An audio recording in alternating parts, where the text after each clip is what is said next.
Hello भाई, कैसे हैं सभी। आप सभी का फिर स्वागत है मनीषोमेट्री यूट्यूब चैनल पर और ट्रिपल एम लाइव एप्लीकेशन पर। दोनों जगह से हम लोग क्लासेस स्टार्ट कर रहे हैं। एक तो लाइव एप्लीकेशन पर, जिन बच्चों के पास एप्लीकेशन डाउनलोड नहीं है जल्दी से कर लो, क्योंकि बहुत जल्दी ऑनलाइन बैच मतलब स्टेट लेवल के लिए यूपीएसआई की स्पेशल मैथमेटिक्स के लेकर के हम लोग स्टार्ट कर रहे हैं एप्लीकेशन पर एक नया बैच। और बाकी तो हम लोग ऐसे ही यूट्यूब पर मैथ्स के क्वेश्चन सॉल्व करते रहेंगे। ऐसे आपको रोज सीरीज कहीं ना कहीं आपको अच्छे क्वेश्चंस की मिलती रहेगी। तो हम लोग बात करेंगे आज का पहला क्वेश्चन जो आपके सामने है। और ये क्वेश्चन जो है सिंपल इंटरेस्ट पर है। किस पर है? सिंपल इंटरेस्ट पर बेस्ड है। अब ये क्या है, देखो ये क्वेश्चन करा है 7,930 रुपये की राशि 3 भाग एबीसी में डिवाइड की जाती है, जिसको 2 साल, 3 साल और 4 साल के लिए 5% के एसआई पर जमा किया जाता है। ये समय पूरा होने पर तीनों के मिश्रधन मतलब अमाउंट होता है बराबर हैं, तो ए ने कितने रुपए का ऋण मिला था, मतलब ए को कितना पैसा मिला था, ऐसा क्वेश्चन कह रहा है। तो बहुत ध्यान से समझना होगा कि एसआई होता क्या है। देखो एसआई बराबर होता है, आप सब जानते हो कि पीआरटी होता है अपान 100 होता है। लेकिन खाली इससे काम नहीं चलने वाला है कि आपको ये पता चल जाए कि एसआई बराबर पीआरटी अपान 100 होता है, तो उससे कोई फायदा नहीं मिलेगा अगर ऐसे क्वेश्चंस एग्जाम में आ जाएं। तो इसके अलावा भी आपको क्या पता होना चाहिए कि देखो अगर एसआई निश्चित है, देखो पहली चीज अगर एसआई निश्चित है, अगर ये कांस्टेंट है, अगर ये क्या है, ये निश्चित है। ये निश्चित कब होगा? जब बहुत सारे पार्ट्स होंगे किसी पैसे के। बहुत ध्यान समझना, कोई प्रिंसिपल होगा, कोई मूलधन होगा। अगर मूलधन के प्रिंसिपल के बहुत सारे पार्ट्स कर दिए जाएं, बहुत सारे पार्ट्स कर दिए जाएं, मतलब मूलधन के 2 पार्ट्स कर दिए जाएं, 3 पार्ट्स कर दिए जाएं, 4 पार्ट्स कर दिए जाएं, अगर ऐसा कर दिया जाए, बहुत सारे पार्ट्स कर दिए जाएं, तो ये बात समझ लो कि अगर एसआई बराबर है तो समझ लीजिए जो पार्ट्स होते हैं, जो भाग होते हैं, वो रेट और टाइम के मल्टीप्लाई के एंटी प्रोपोर्शनल होता है। ये चीज़ आपको पता होना चाहिए कि आर इंटू टी क्या होता है, तो रेट होता है और टी टाइम होता है। इसका मल्टीप्लाई जो होता है वो इंटरेस्ट होता है, जब प्रिंसिपल को हम 100% लेके चलते हैं। तो इस पॉइंट को आपको ध्यान करना होगा। अगला क्वेश्चन हम लोग इसी पर बात करेंगे। पार्ट्स क्या होता है? आर इंटू टी के एंटी प्रोपोर्शनल होता है। दूसरा, अगर अमाउंट कांस्टेंट है, अगर अमाउंट मतलब मिश्रधन कांस्टेंट है, ये पहला पॉइंट आपको ध्यान रखना है। और दूसरा पॉइंट ध्यान रखना है, अगर अमाउंट मिश्रधन कांस्टेंट है, अगर मिश्रधन क्या है, निश्चित है, अगर ये निश्चित है, अगर मिश्रधन निश्चित है ना, ये निश्चित है, तो समझ लेना कि जो अमाउंट होगा, जो अमाउंट होगा उसके अमाउंट क्या होता है, ये होता है 100 प्लस आर टी। क्या होता है? 100 प्लस आर टी। ध्यान रखना ये एंटी होगा 1 अपान पार्ट्स के। इसको ध्यान रखना है, 2 बातें, और ऐसे क्वेश्चंस आप लोग एग्जाम में कर ले जाओगे। पहला क्या आपको ध्यान देना है कि अगर एसआई निश्चित है, क्या निश्चित है, एसआई निश्चित है, तो ये पीआरटी बटा क्या होता है, 100 होता है। लेकिन इसमें अगर एसआई सिर्फ निकाल, एक ही पार्ट है, देखो सिर्फ मूलधन अगर है तो एसआई किस पे निकालोगे, इस मूलधन पे निकालोगे, आर इंटू टी अपान 100। लेकिन अगर बहुत सारे पार्ट्स हैं, मूलधन के बहुत सारे पार्ट्स कर दिए जाए और फिर एसआई कांस्टेंट हो, तो जो पार्ट्स होते हैं वो आर इंटू टी के एंटी प्रोपोर्शनल होता है। ठीक। दूसरा पॉइंट ये है कि अगर अमाउंट निश्चित कर दिया जाए, जैसा कि सवाल में बोला गया है, तो समझ जाना कि अमाउंट जो है, अमाउंट होता क्या है, 100 प्लस आर टी होता है। 100 में अगर आर इंटू टी ऐड कर दिया जाए तो उसे अमाउंट कहते हैं। ये 1 अपान पार्ट्स के एंटी प्रोपोर्शनल होता है। चलो हम लोग बात करते हैं कि ऐसे क्वेश्चन कैसे लगाए जाए। बहुत ध्यान से समझना, आप बहुत ध्यान समझना कि 2 साल है, 3 साल है और 4 साल है। रेट क्या है, 5% है। रेट क्या है, 5% है। और कितना है, यहां भी 5% है, यहां भी 5% है। मान लो ये ए पार्ट है, ये बी पार्ट है और ये सी पार्ट के लिए बात कही गई है। जो मैंने आपको सिखाया है, अगर देखो, अगर हम बात करें, ये अगर हम बात करें तो यहाँ 10% आर टी हुआ, हाँ या ना, यहाँ 15% हुआ, हाँ या ना, यहाँ पर 20% हुआ। लेकिन सवाल में एसआई बराबर नहीं है, क्या बराबर है, अमाउंट बराबर है। अमाउंट क्या होता है, 100 प्लस आर टी। अभी इसमें 100 और ऐड करना है, तो ये कितना हुआ, 110 हुआ। कितना हुआ 110, इसमें भी 100 ऐड करना है, तब ये अमाउंट बनेगा, तब ये क्या बनेगा, तब ये अमाउंट बनेगा। ये क्या बनेगा 115 बन जाएगा, इसमें 100 ऐड करोगे क्या बन जाएगा, इसमें 120 बन जाएगा। अच्छा बताओ, ये प्रिंसिपल हमने अगर ऐड कर दिया, ये क्या है R इंटू टी है, अगर हम इसमें ये ऐड कर देंगे तो हम जानते हैं कि जो principal plus R into T होता है ये क्या होता है, ये अमाउंट होता है। क्लियर। अब ये चूंकि निश्चित है, इसमें रेशियो ये बना, अब ये 5 से काट सकते हो तो ये 22 हुआ, इसको 5 से काटोगे तो ये 23 हुआ, इसको 5 से काटोगे तो ये 24 हुआ। अब हम जानते हैं कि जो अमाउंट होता है वो एंटी होता है पार्ट्स के,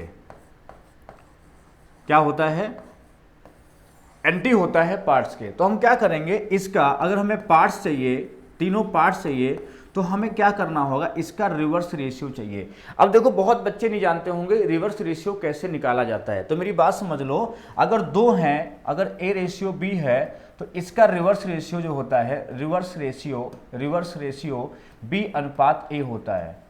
अगर तीन है, ए बी और सी है, तो इसका रिवर्स रेशियो, अगर इसके रिवर्स रेशियो की बात करें तो n 1/a ratio 1/b ratio 1/c होता है। लेकिन यहां पर इससे काम नहीं चलने वाला है, तो क्या करेंगे, एक को रोकेंगे, जैसे मान लो 22 को रोका तो इसका एलसीएम लेके क्या करेंगे, या समझ लो इसका एलसीएम की बात अगर नहीं करते हैं तो क्या करेंगे, ध्यान से समझो इसका, अगर हम एलसीएम की बात ना करें तो इसको ध्यान समझना जरा, कि अगर ये 24 है, अगर हम इसको रोक लेंगे इसको, तो यहाँ क्या बनेगा 23 इंटू 24 बनेगा। एक को रोक लो, इसका मल्टीप्लाई, इसको रोक लो तो इसका इंटू 22 इंटू 24 का, 24 रोक लो तो किसका इंटू करोगे, 22 और 23 का इंटू करोगे।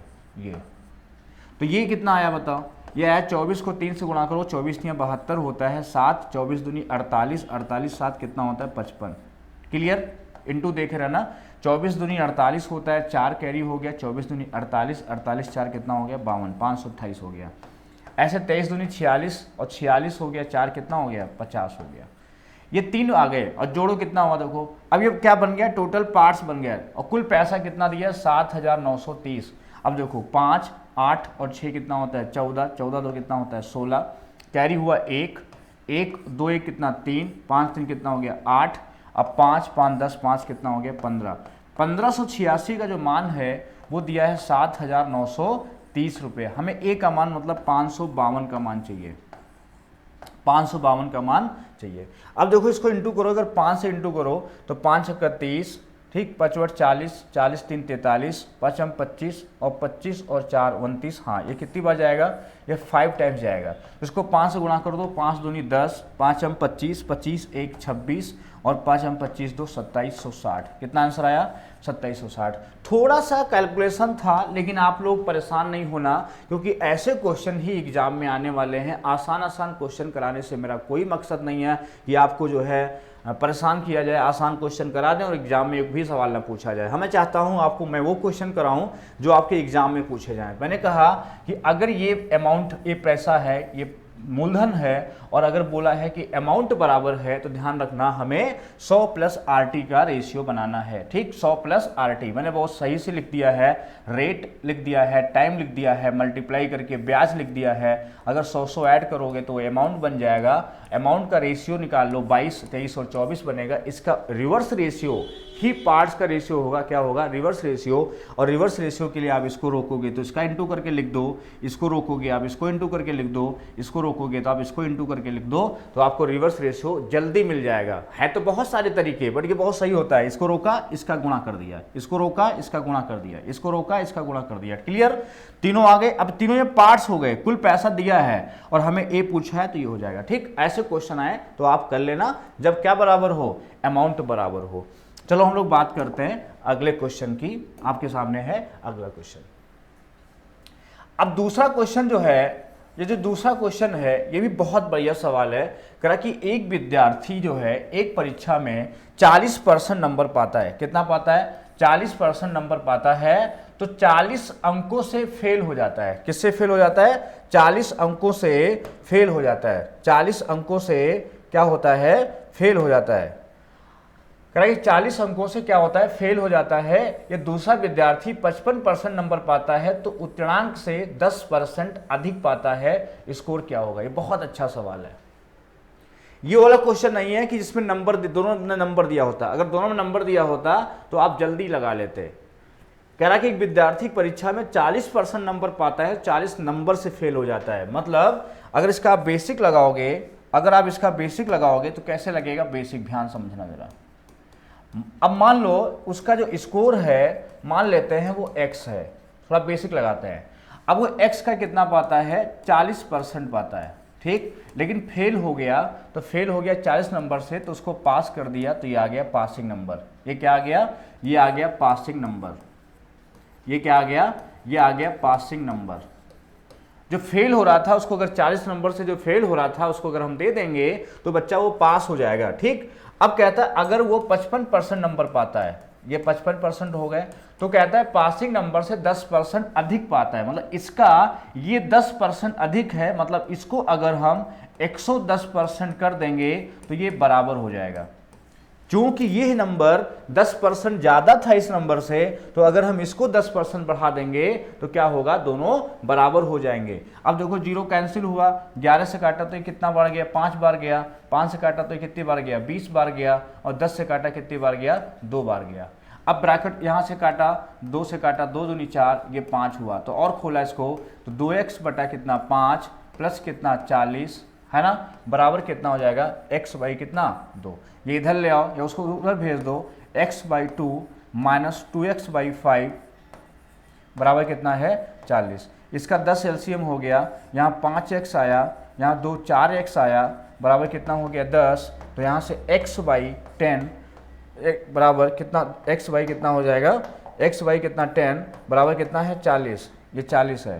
तो यहाँ x बराबर कितना आएगा, 400 आ जाएगा। x कितना आ जाएगा, 400। लेकिन अब हमें एग्जाम में करना है, जल्दी आंसर लाना है, तो मैं आपको यही समझा दे रहा हूं कैसे करना है, बहुत ध्यान समझना।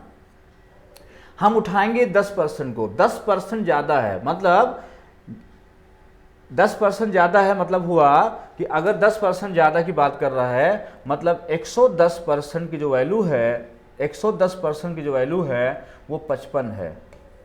इसका मतलब जो 100% की वैल्यू होगी, 100% की जो वैल्यू होगी वो तुम्हारी होगी 50। कितनी होगी, 50। इसका मतलब जो पासिंग परसेंट है वो कितना है, 50 है। बहुत ध्यान समझना, 55% पाता है तो पासिंग नंबर से 10% ज्यादा पाता है। मतलब ये हुआ कि 10:11 बनाओगे तो 11 का मान अगर 55 है तो इसका मतलब ये हुआ कि 10 का मान कितना हुआ, 50। इसका मतलब ये हुआ कि 50% नंबर पाकर के वो पास हो जाएगा, लेकिन 40% पाकर क्या हो रहा है, वो फेल हो रहा है। तो 40% नंबर पाके वह फेल हो रहा है, तो 40% और 50% में कितना अंतर है, 10%, और 10% ही कितना दिया है, 40। अगर 10% 40 है तो 100% कितना होगा, 400। 10% 40 है तो 100% कितना होगा, 400। इसको फिर समझ लो पूरा। अगर हम फिर समझते हैं सवाल को, ध्यान से समझिए इसको, है ना। जैसे मान लो, ध्यान से समझाते हैं, समझना इसको जरा। अगर मान लो अब वो सवाल जो है गायब हो गया, है ना, तो इसमें जो है, अब इसमें क्वेश्चन जो है हट गया है, चलो कोई बात नहीं, आप समझ गए होगे, मैं आपको ऐसे ही समझा दे रहा हूं। जैसे मान लो बोलता है कि बोला था 40% पाता है तो 40 नंबर से पास हो जाता था, ये पासिंग नंबर है। और फिर कह रहा था कि अगर 55% पाता है तो 10% ज़्यादा हो जाता है, मतलब ये 110% हो जाता है। इसका मतलब पासिंग नंबर हुआ तुम्हारा 50%। अब देखो पासिंग पर्सन हुआ 50%, तो इसके बराबर कर देंगे 50%। इसका मतलब ये हुआ 40-10 का डिफरेंस कितना हुआ, 40-50 का 10% हुआ, और 10% अगर 40 है बेटा तो 100% हो जाएगा 400। आई बात समझ में, ये आपके समझ में आ गया होगा। चलो हम लोग बात करते हैं अगले सवाल की। अगला सवाल है क्वेश्चन नंबर 3। क्वेश्चन नंबर है 3। अगला जो क्वेश्चन है पढ़ो क्या कह रहा है। एक दरोगा एक चोर के पीछे भागता है, ये भी सवाल खूब पूछा जाता है। एक दरोगा एक चोर के पीछे भागता है, चोर 10 कदम चलता है तो दरोगा 8 कदम चलता है, और दरोगा के 5 कदम चोर के 7 कदम के बराबर है। ये दरोगा की चाल 56 कदम प्रति मिनट है, तो चोर की चाल क्या होगी। अब देखो ऐसे क्वेश्चन करने के तरीके क्या होते हैं। पहला आपको समझाते हैं इसका बेसिक, आपको कैसे करना चाहिए। पहला देखो बेसिक कहता है कि चोर 10 कदम चलता है, चोर के 10 कदम इंटू 10 कर लो, चोर के 10 कदम बराबर है दरोगा मतलब पुलिस के 8 कदम। तो यहां से देखो समय, जितने समय की बात कर रहा है ना, तो टाइम की बात करें, अगर हम पुलिस और चोर में रेशियो बनाए टाइम में जितने कदम चलता है, तो पुलिस का हो जाएगा 10 और चोर का हो जाएगा 8। तो यहां आ जाएगा 10, यहां आ जाएगा 8। समझना। दोबारा कहता है कि दरोगा के 5 कदम, पुलिस के 5 कदम, ये बराबर है पुलिस के 5 कदम और चोर के 7 कदम। ये कह रहा है, ये डिस्टेंस की बात कर रहा है। किसकी बात कर रहा है, ये डिस्टेंस की बात कर रहा है। तो पुलिस हो गया 7 और चोर हो गया 5, तो यहां रखेंगे 7, यहां रखेंगे 5, ये रेशियो बन गया। अब हमें स्पीड चाहिए, स्पीड होता है दूरी बटा समय। तो 7 बटा कितना आएगा 10, ये कितना आएगा 7 बटा 10, और ये आएगा 5 बटा कितना 8। तो इंटू करोगे जब यहाँ, तो 8 सती 56 रेशियो, ये आएगा 10 बचे 50। तो रेशियो बनाओगे तो आएगा तुम्हारा 28 रेशियो 25। ये जो रेशियो बनेगा, ये रेशियो बनेगा स्पीड का। किसका रेशियो बनेगा, ये रेशियो बनेगा स्पीड का। अब देखो यहाँ पर, यहाँ 56 कदम प्रति मिनट दिया है। अगर 28 की वैल्यू 56 है तो 1 की वैल्यू 2 हो गई, 25 की वैल्यू हो गई 50। 25 की वैल्यू कितनी हो जाएगी 50। इसमें नन ऑप्शन होना चाहिए, इसको 50 कर लो 50, तो डी ऑप्शन क्या हो जाएगा, सही हो जाएगा। अगर 28 की वैल्यू 56 है, 1 की वैल्यू 2 है, तो 25 की वैल्यू कितनी हो जाएगी 50, तो 50 कदम पर मिनट इसका आंसर हो जाएगा। तो ये भी तरीका आप ध्यान रखो, जब कभी भी कोई सवाल ना लगे तो आप उसको बेसिक से जरूर लगाया करो, है ना। अब आती बात इसके और क्या तरीके हो सकते हैं, इसको आप नोट कर सकते हो पूरा। एक तो ये बोला है, जैसे लैंग्वेज बोला है उसको लिख लो, और फिर इसकी वैल्यू इधर होती है, इसकी वैल्यू इधर होती है, ऐसे आप रेशियो बना लो। और फिर कॉन्सेप्ट क्या होता है, चाल बराबर होता है दूरी बटा समय। अब देखो इसका हम और तरीका आपको समझाते हैं। और तरीका ये है कि जैसे मान लो, लिख लो ऐसे ही, पुलिस का और चोर का जो बोला लिख लो। चोर का 10 कदम और दरोगा का 8 कदम, ऐसे लिख लिया। फिर बोला दरोगा का 5 कदम लिख लिया, चोर का 7 कदम लिख लिया। आप क्या करो, क्रॉस मल्टीप्लाई करा दो। जैसे अब वो बराबर नहीं कर पाते हो, इधर की वैल्यू उधर होती है, अगर नहीं दिमाग में सेट हो रही है तो आप ऐसे लिख सकते हो, 8 है, 10 है, 5 है, 7 है, क्रॉस मल्टीप्लाई मार दो तो 56 हो जाएगा और ये 50 हो जाएगा। तब भी आपका रेशियो बन जाएगा 28 रेशियो 25। ध्यान रखना इसको, 28 की वैल्यू कितनी दे रखी है, 28 दे रखा है 56, तो 1 बराबर 2 आया, तो 25 का मान चोर की चाल हो जाएगी 50 हो जाएगा। तो इसको मैंने अभी सही कराया था, 50 की आंसर हो जाएगा।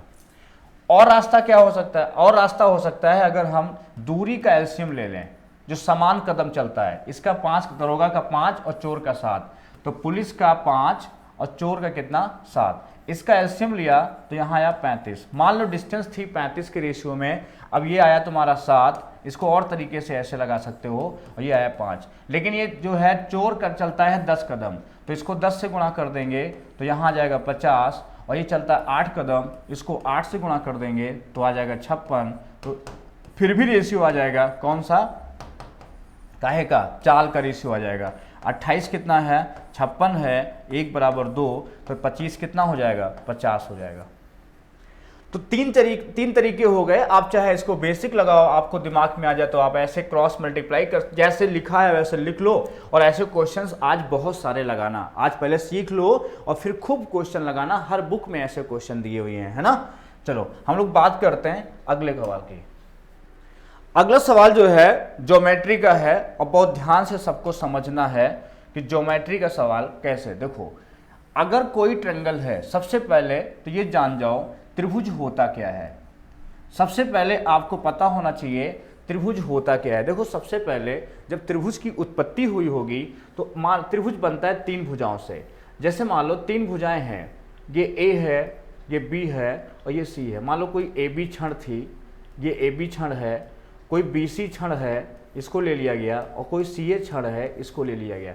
इन तीनों को जब मिलाया गया तो क्या उनके शीर्ष आपस में मिलेंगे कि नहीं मिलेंगे, ये घटना कब घटित होती है। मतलब ये समझ लो कि ट्रायंगल कब बनता है। ये प्रॉपर्टी हो सकता है कि कभी त्रिभुज बना रहे हों, ऐसे जाए और ये यहीं तक पहुंचे, मतलब इसके शीर्ष ना मिल रहे हों, ऐसा भी हो सकता है, उसके शीर्ष जो है ना मिल रहे हों, यहीं पर पहुंच जाए, यहाँ तक हो। तो ये कब यहाँ पहुंचेगा, कब नहीं पहुंचेगा, ये सब प्रॉपर्टी क्या होती हैं, बहुत ध्यान से समझना जरा, बहुत बढ़िया चीजें हैं। देखो समझो, अगर मान लो कोई ट्रायंगल में उनके शीर्ष आपको मिलाने हैं तो उसके लिए आपको थोड़ा सा समझना होगा, ये समझना होगा कि किसी भी त्रिभुज में जो दो भुजाएं होती हैं उनका योग अगर तीसरी से ज़्यादा नहीं है तो आप ट्रायंगल नहीं बना पाओगे। किसी भी त्रिभुज में दो भुजाओं का सम तीसरी से ज़्यादा नहीं है तो आप ट्रायंगल नहीं बना पाओगे। मतलब अगर a प्लस बी सी से ज़्यादा नहीं है, b प्लस सी ए से ज़्यादा नहीं है, या c प्लस ए बी से ज़्यादा नहीं है, अगर ऐसा नहीं है, कोई भी प्रॉपर्टी नहीं फॉलो कर रही है, तो आप ट्रायंगल नहीं बना पाओगे।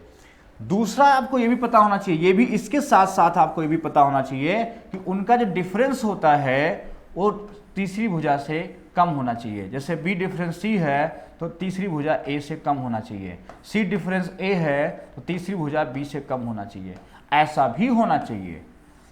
दोनों प्रॉपर्टी अगर फॉलो नहीं करती होंगी तो ट्रायंगल बनना संभव ही नहीं होगा, उसके शीर्ष नहीं मिलेंगे। जब तक शीर्ष नहीं मिलेंगे तब तक ट्रायंगल नहीं बन पाएगा। मतलब ये आपस में यहां मिलने चाहिए। कोई तीन सेगमेंट को जब आपस में मिलाते हैं तो जहां पर मिलते हैं सब शीर्ष होते हैं। इनको क्या बोलते हैं, इनको शीर्ष या वर्टेक्स बोलते हैं। इन्हीं को क्या बोलते हैं, शीर्ष बोलते हैं। शीर्ष, ये भी क्या है, ये भी शीर्ष है, ये भी क्या है, ये भी शीर्ष है।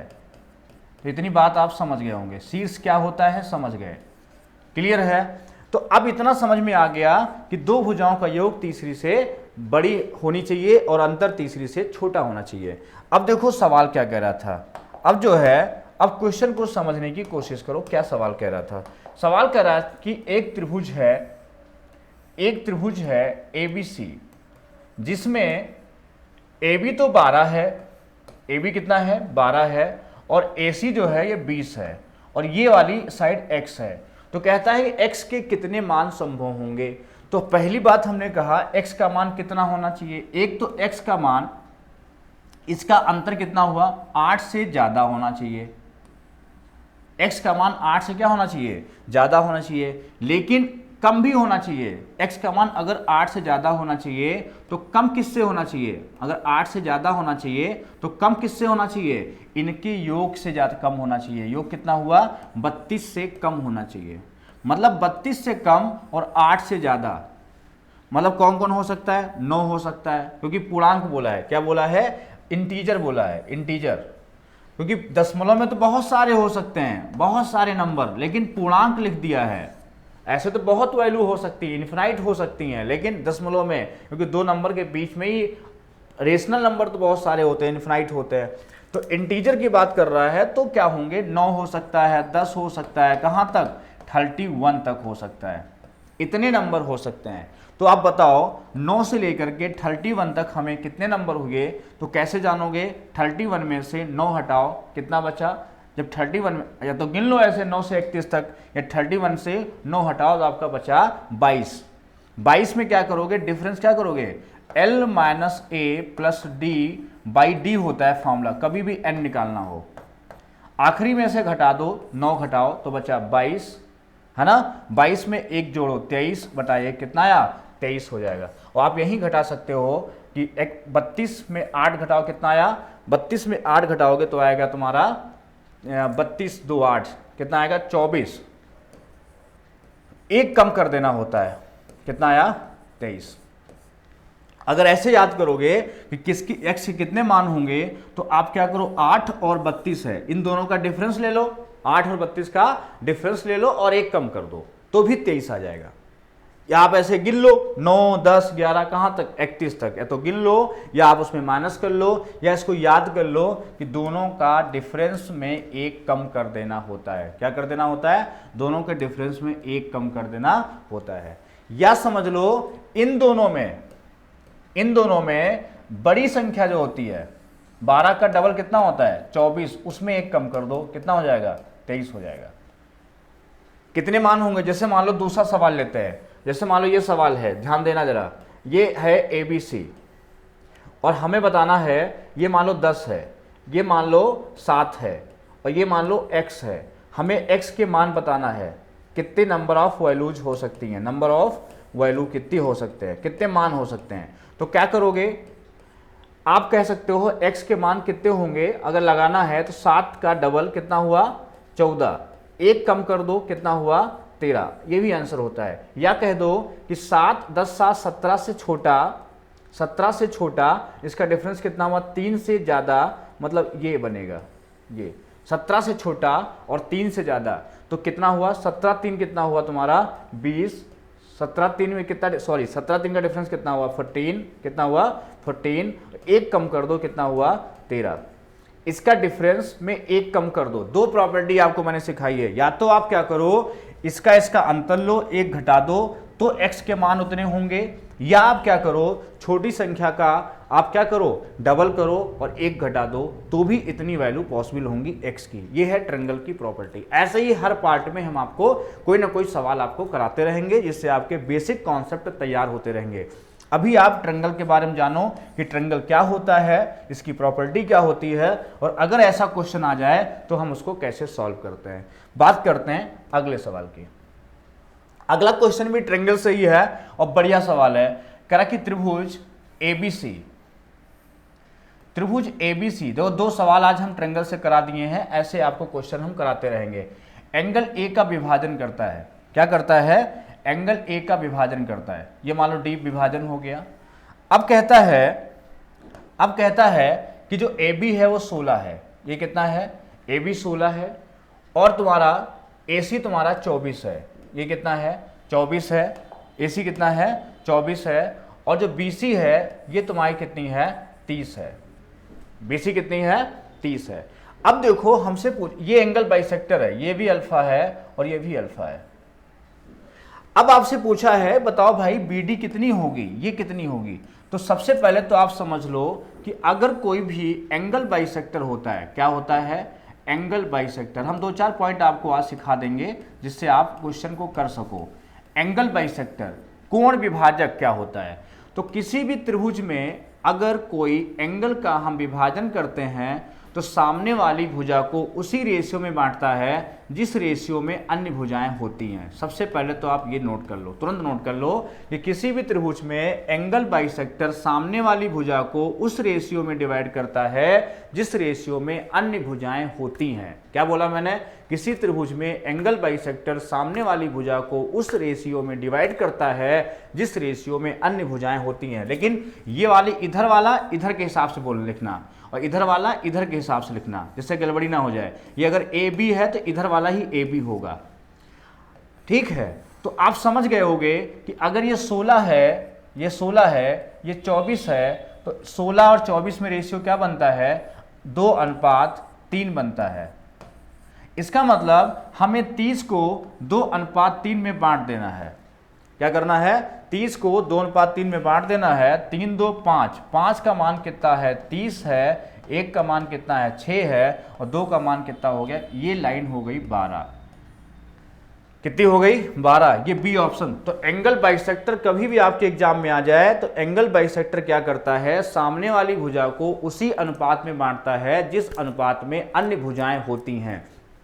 इसका जो भी रेशियो होगा इसका वही रेशियो बनेगा, ये रोक नहीं सकते क्योंकि ये प्रॉपर्टी होती है। और मैथ्स की प्रॉपर्टी आप जो है चाहे प्रूफ कर लो और चाहे उसको दिमाग में सेट कर लो कि एंगल बाइसेक्टर सामने वाली भुजा को उसी अनुपात में बांटेगा और जिस अनुपात में अन्य भुजाएं होती हैं। तो एक बात और सीख लो, यहीं पर एक बात ये सीख लो कि यहां पर और देखो, सामने वाली भुजा जिस रेशियो में डिवाइड होती है, कभी कभी ये भी पूछ सकता है, जैसे ये A रेशियो B में डिवाइड हो रही है, तो समझ जाना कि इसका जो एरिया है इसका जो एरिया है वो भी ए रेशियो बी में डिवाइड हो जाएगा। इसका जो एरिया है वो भी क्या होगा, ए रेशियो बी में डिवाइड हो जाएगा।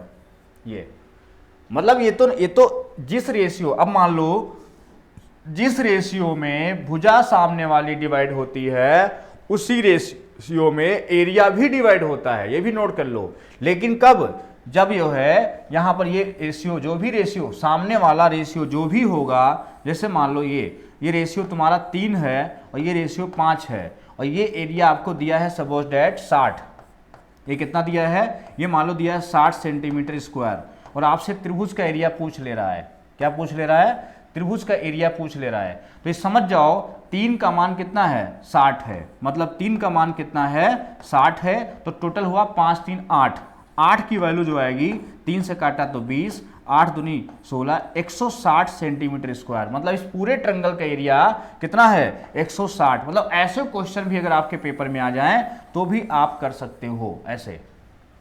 मतलब ये चीज के साथ साथ हम तुम्हें बहुत सारी चीजें समझाते रहेंगे, बस आप कॉपी में नोट करते रहो और ज्यादा से ज्यादा इस चीज को आगे भी प्रमोट करते रहो, जिससे और लोग भी जान सकें कि इस चैनल पर आपके लिए मैथ्स के लिए बहुत अच्छे अच्छे क्वेश्चन कराए जा रहे हैं। अब इसमें आप समझ गए होंगे कि इस क्वेश्चन को करने के लिए आप समझ गए पहला कि एंगल बाइसेक्टर क्या करता है, सामने वाली भुजा को उसी रेशियो में बांटता है जिस रेशियो में अन्य भुजाएं होती हैं। ये भुजाएं 16 और 24 थी, तो 16 24 में रेशियो क्या बना, 2 और 3 बना। तो ये 2 और 3 ये टोटल कितना है, 30 है। तो इसी रेशियो में हम बांट देंगे 30 को। 5 की वैल्यू अगर 30 है, 1 की वैल्यू 6 होगी, 2 की वैल्यू कितनी होगी, 12। कभी कभी आपसे एरिया के बारे में पूछ ले कि ये एरिया बताओ इतना है, तो पूरा एरिया कितना होगा अगर ये रेशियो दिया है। तो आप गलती ना करना, सीधे 3 का मान, जो भुजा सामने, ये समझो शीर्ष अभी आप समझ गए होंगे। अभी एक चीज और समझा दे रहा है, ध्यान से समझना। अगर जो है कोई भी ट्रायंगल है, अगर मान लो ये है, शीर्ष से जो भी भुजाएं होती हैं, ये ए है, ये बी है, ये सी है, ये डी है। मान लो ये डी है, यहां से यहां तक सी है, यहां से यहां तक बी है, यहां से यहां तक ए है। तो समझ जाना कि इसका जो एरिया होगा वो ए, ये बी, ये सी और ये डी होगा। अगर एक ही शीर्ष से सभी भुजाओं पर जो भी खींचे जाते हैं सेवियन, वो जो भी ये होती हैं लाइनें, ये क्या करती हैं, सामने वाली भुजा को जिस रेशियो में बांटती हैं उसी रेशियो में एरिया डिवाइड होता है, क्योंकि हाइट कॉमन होती है या हाइट कांस्टेंट होती है। और जब हाइट कांस्टेंट होती है तो एरिया बेस के रेशियो में डिवाइड होता है। एरिया लिख लो, जब त्रिभुज में हाइट कांस्टेंट होती है या अलग अलग ट्रायंगल के हाइट निश्चित होती है, तो एरिया बेस पर निर्भर करती है। किस पर निर्भर करती है, बेस पर निर्भर करती है। और जब त्रिभुज में बेस कांस्टेंट होता है तो एरिया हाइट पर निर्भर करती है। जैसे ये बना दो, अगर बेस कांस्टेंट है तो एरिया हाइट पर निर्भर करती है। तो जो हाइट का रेशियो होगा वही ट्रायंगल की एरिया का रेशियो होगा। ये ट्रायंगल और जो ये ट्रायंगल है, इस एरिया का किस पर डिपेंड करेगा, इस हाइट पर डिपेंड करेगा। ये H1 है, ये H2 है, तो एरिया क्या होगा, ये एरिया A1 रेशियो A2 देखें, इसका अगर A2 है तो एरिया हो जाएगा H1 रेशियो H2, मतलब हाइट का रेशियो ही होता है। इतना ज्ञान आपको हो गया होगा। हम लोग बात करते हैं अगले सवाल की। अगला क्वेश्चन जो है नंबर ऑफ जीरोज पर है। किस पर है, नंबर ऑफ जीरोज पर है। नंबर ऑफ जीरोज का मतलब होता है शून्य। शून्य, शून्य क्या होता है, शून्य क्या है, शून्य पूरा ब्रह्मांड है, नहीं। शून्य क्या होता है, शून्य बनता है 2 × 5 से। 2 और 5 के बिना मल्टीप्लाई के शून्य नहीं बन सकता। मतलब शून्य बनने के लिए आपको 2 और 5 का मल्टीप्लाई कराना पड़ेगा। जब इसका मल्टीप्लाई कराओगे तभी शून्य बनेगा। अगर आपसे पूछता है कि बताइए 2 की पावर 40 गुणे 5 की पावर 60 में कितने शून्य होंगे, तो ये बताओ संख्या किसकी कम है, संख्या कम है 2 की। तो यहाँ शून्य कितने होंगे, यहाँ शून्य होंगे 40। बात समझे, 40 होंगे। अब मान लो आपसे पूछता, बताओ भैया लिखा है 3 की पावर 10 गुणे लिखा है 5 की पावर 4 और लिखा है 2 की पावर 10। अब 2 की पावर 10, अब बताओ शून्य कितने होंगे। तो यहाँ शून्य किस पर डिपेंड करेगा, देखो 2 भी है और 5 भी है, तो शून्य तो बनेगा, कंफर्म है। शून्य किससे बनता है, 2 और 5 से बनता है। संख्या किसकी कम है, 5 की कम है, तो शून्य कितने होंगे, तो शून्य होंगे, यहां पर शून्य होंगे 4, कितने होंगे, इसमें 4 शून्य होंगे। अब मान लो हमने लिख दिया 3 की पावर 20 गुणे 7 की पावर 10 गुणे 5 की पावर 40। अब बताओ शून्य कितने होंगे, अब शून्य होंगे कितने भैया, शून्य होंगे शून्य, कितने होंगे शून्य। क्यों, क्योंकि यहां 5 तो है लेकिन 2 नहीं है, क्योंकि 2 और 5 के बिना 0 नहीं बन सकता। लिख लो कॉपी पर नोट करके कि 2 और 5 के बिना शून्य नहीं बनता है, दोनों का होना आवश्यक है। अगर इसमें देखो 5 है 2 नहीं है तो शून्य होगा, अगर 2 होगा और 5 नहीं होगा तो भी 0 नहीं बनेगा। बात समझ गए। यहां क्या थे, संख्या 5 की कम थी तो 4 शून्य, 5 कितने हैं 4 हैं। यहां क्या था, यहां 2 की संख्या कम थी, 5 की संख्या ज्यादा थी। जिनकी संख्या कम होती है उतने 0 बनते हैं 2 और 5 में। ये आपको पेपर में ध्यान देना होगा। अब जैसे मान लो आपसे कह दे कि बताओ भाई 1 गुणे 2 गुणे 3 गुणे 4, यहां तक बोल दे, गुणे 100 तक दिया है। अब बताओ शून्य कितने होंगे, तो यहां पर आपको शून्य निकालने के लिए 2 की संख्या या 5 की संख्या निकालनी होगी, लेकिन 2 की संख्या क्या होगी, 2 की संख्या 5 से ज्यादा आएगी। 2 की जो संख्या होगी वो 5 से क्या आएगी, वो 5 से ज्यादा आएगा, 5 की संख्या से ज्यादा होगी। तो हमें क्या निकालना चाहिए, हमें निकालना चाहिए 5 की संख्या, क्योंकि 2 की संख्या क्यों ज्यादा होगी, 2 यहां भी है, फिर 4 है, फिर 6 पे भी आएगा, 5 कहां आएगा, 5 5वें पे आएगा, फिर 10वें स्टेप पे आएगा, फिर 15वें पे आएगा, मतलब 5 दूर दूर आएगा तो उनकी संख्या कम होगी, है ना। तो कैसे निकालते हैं, देखो यहाँ पे आखिरी नंबर को जब सीरीज हो, क्या हो, सीरीज हो, देखो सीरीज जब होती है तो आप जानते हो कि n बराबर होता है L/D, कब, जब a बराबर d होता है। n क्या होता है, n ही हमें निकालना है, नंबर ऑफ 5, क्या निकालना है, नंबर ऑफ 5, तो l कितना है 100। लेकिन कब, जब सीरीज हो, डिफरेंस क्या हो, बराबर हो, सीरीज चल रही हो, तो हमने क्या किया, 100 को 5 से डिवाइड किया, कितना आया 20। लेकिन फिर दोबारा डिवाइड क्यों कर रहे हैं, क्योंकि कहीं कहीं डबल 5 होंगे, क्यों, 25 में होगा, 50 में होगा, है ना। 25 में क्या है, 5 × 5 है, 50 में क्या है, 5 × 5 × 2 है। 50 क्या है, 50 है तुम्हारा 2 × 5 × 5, तो कितने 5 बने, 2 5 बने, तो इसका मतलब ये आया हमारा 4, तो कुल कितने हुए 0, 24 हुए। अब ये भी सीख गए कि अगर ऐसा हुआ तो भी ऐसे हो जाएगा। अब आते हैं अपने सवाल पे। सवाल है यहाँ पे ना ये दिया है ना ये दिया है, मतलब यहाँ पे कुछ ना कुछ करना पड़ेगा। तो आप क्या करो, 4 की पावर 94 कॉमन ले लो, तो वहाँ बचा 4 की पावर 4 माइनस 4 की पावर 2 माइनस 1 बना। दूसरे वाले में 5 की पावर 36 कॉमन ले लो, तो क्या बना, ये बना 5 की पावर 4 माइनस 5 की पावर 2 माइनस 1 बना। और सॉल्व किया, 4 की पावर 94 को लिख सकते हो, 4 की पावर 94 को लिख सकते हो, 2 की पावर इसका डबल कर दो, 8 दोनों 18, 198। इसको लिख सकते हो, 4 का स्क्वायर 16 का 256 होता है, माइनस 16 और माइनस 1। इसको लिख सकते हो 5 की पावर 36 गुणे, ये 5 की पावर 4 है, इसको लिख सकते हो 625 माइनस 25 और माइनस 1। और सॉल्व करोगे तो 2 की पावर 198 गुणे, इसको हल करोगे तो यहाँ बचेगा 240 में 1 गया 239, ठीक है। अब गुणे यहाँ आएगा तुम्हारा 5 की पावर 36 गुणे, यहाँ सॉल्व करोगे तो 600 में 25 गया 600 बचा, तो 599। अब देखो यहाँ पर इसके फैक्टर में ना 2 आएगा ना 5 आएगा, ना 2 आएगा ना 5 आएगा, इसके फैक्टर में ना 2 आएगा ना 5 आएगा। सिर्फ यहां बचे 5 की पावर 36, यहां 2 की पावर 198, संख्या किसकी कम है, 5 की कम है, तो आंसर हो जाएगा 36। अब समझ गए होंगे कि नंबर ऑफ जीरोज कैसे निकाले जाते हैं। 5 की संख्या कम है, ये 5 मत काउंट कर देना कि 5 एक और है।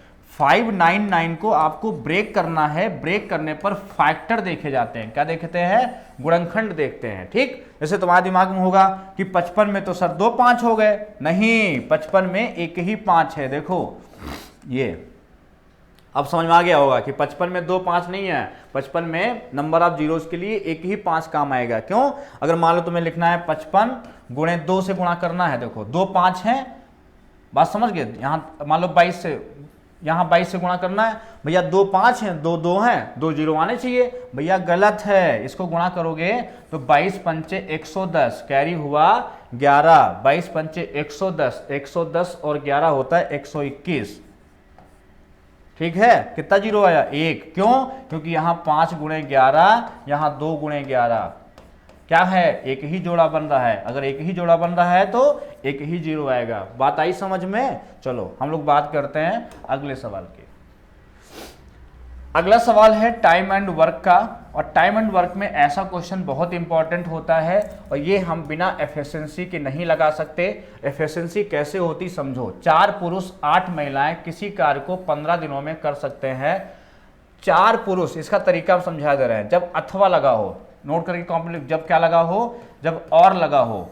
आज हम सवाल कराएंगे और का, अगली बार करा देंगे एंड का, 2 में से एक फंस जाएगा।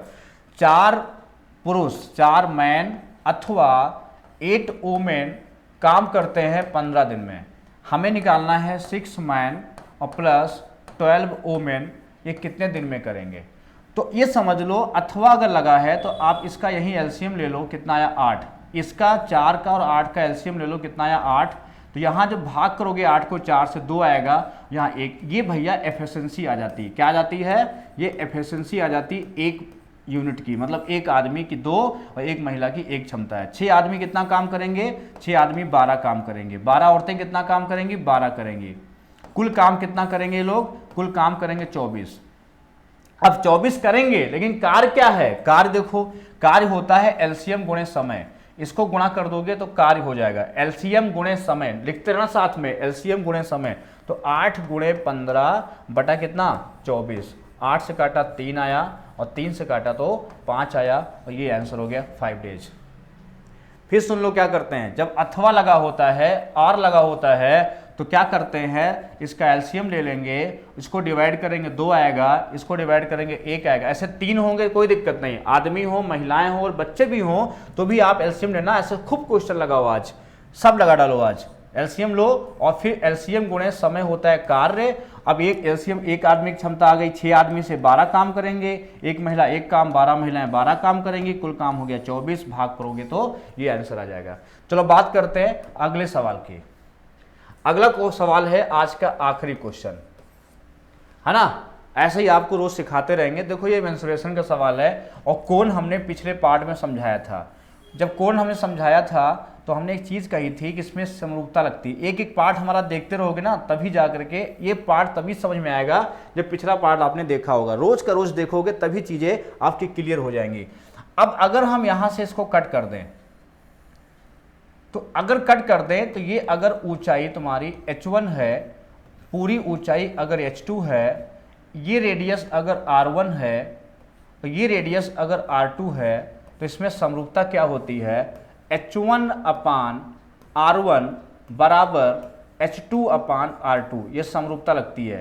ये h1 यहाँ से यहाँ तक h1, ये रेशियो जो होगा, जैसे मान लो आपको मैंने बताया था कि अगर ऐसे बनाओ, और ये h1 है यहाँ से यहाँ तक, ये h1 है, ये r1 है, पूरी h2 है, और ये r2 है, तो इसमें 90 डिग्री बन रहा है, इसमें 90 डिग्री बन रहा है। अगर 2 एंगल समान हैं और चीज़ें, ये लाइनें पैरेलल हैं, अगर एक एंगल समान है ये और लाइनें पैरेलल हैं, तो जो संबंध इसमें होगा, जो संबंध इसमें होगा, जो संबंध इसमें होगा यहाँ पे, वही संबंध इसमें होगा। तो इसमें संबंध है h1 बटा r1 का, इसमें संबंध है h2 अपान r2 का। तो बन गया h1 अपान h2, ये h2 इसके नीचे ले आओ, तो बन गया r1 अपान r2। ये रेशियो बन गया। ये क्या बन गया? रेशियो बन गया। अब देखो वॉल्यूम की बात करते हैं। इसका वॉल्यूम की बात करें और टोटल की वॉल्यूम की बात करें। अगर हम इसका वॉल्यूम v1 मान लें और टोटल मान लें हम v2, तो रेशियो क्या बनेगा? आयतन हमने बताया था कोण का होता है 1/3 पाई r स्क्वायर h होता है वॉल्यूम, हाँ या ना। अब देखो इसका लगाओगे जब, तो v1 अपान जब v2 करोगे तो ऊपर लिखोगे 1/3 पाई r स्क्वायर, r1 स्क्वायर और h1, नीचे का लिखोगे 1/3 पाई r2 स्क्वायर इंटू h2। ये पूरा पूरा कैंसिल हो जाएगा।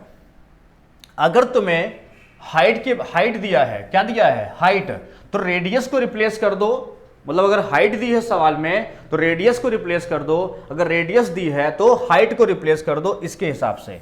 तो यहां क्या करोगे, R1 R2 का मान रख दोगे H1/H2, तो B1 अपान B2 ये तुम्हारा आ जाएगा H1/H2, यहाँ H1 स्क्वायर, H1 कितना, H1 क्यूब अपान H2 क्यूब हो जाएगा। इसका मतलब ये हुआ कि H1/H2 बराबर हो जाएगा क्यूब रूट V1/V2, क्या हो जाएगा, क्यूब रूट। इसको नोट करो, फिर सवाल खत्म। अगर इतना आप समझ गए तो समझ लो क्वेश्चन में कुछ नहीं बचा। पहले इसको आप बढ़िया समझ लो, ये समरूपता समझ लो कि अगर समान रेशियो एंगल बनेगा तो इसमें समान इसका बटा ये बटा ये होगा, इसको लिख लिया। अब आयतन का फॉर्मूला याद कर लो। अब दोनों आयतन का B1 मान लो छोटे वाले का, B2 मान लो बड़े वाले का, दोनों का रेशियो बनाओगे, ये बन जाएगा। R1 R2 जगह क्या रखोगे, H1/H2 रखोगे तो आपका क्यूब बन जाएगा। फिर H1 H2 निकालोगे तो क्यूब रूट बन जाएगा। इसको पहले कॉपी में नोट कर लीजिए। अब हम लोग बात करते हैं इसके आगे। इसके आगे आते हैं सवाल पे। सवाल कह रहा था कि 1/27 है। इसका मतलब ये हुआ कि अगर हम H1/H2 की बात करें तो अगर हम बात करें तो ये 1/27 हो गया। तो अब क्या हुआ, अब सवाल में कोई दमी नहीं बची। अब जो है सवाल में क्या है, कोई दमी नहीं बची, 1/27। तो H1/H2 जो आया वो आया 1/3। मतलब अगर आप ये कोण बनाते हो, अगर ये कोण बनाते हो, अगर कोण में ऐसे बना है और ये कट रहा है ऐसे यहां से, तो अगर ये H1 है और पूरी क्या है H2 है, तो 3 बराबर कितनी है, 30 दी है कहां सवाल में ये। तो 1 बराबर 10 कहां से हुई, ये ऊपर से 10 आई, ये 10 कहां से आई, ऊपर से। हमसे पूछा है आधार से कितनी ऊंचाई से काटा गया है, आधार से मतलब हमें नीचे की ये चाहिए लेंथ, ये कितनी हो जाएगी, ये 20 हो जाएगी, मतलब ये हो जाएगा 20 सेंटीमीटर। ये आई बात समझ में।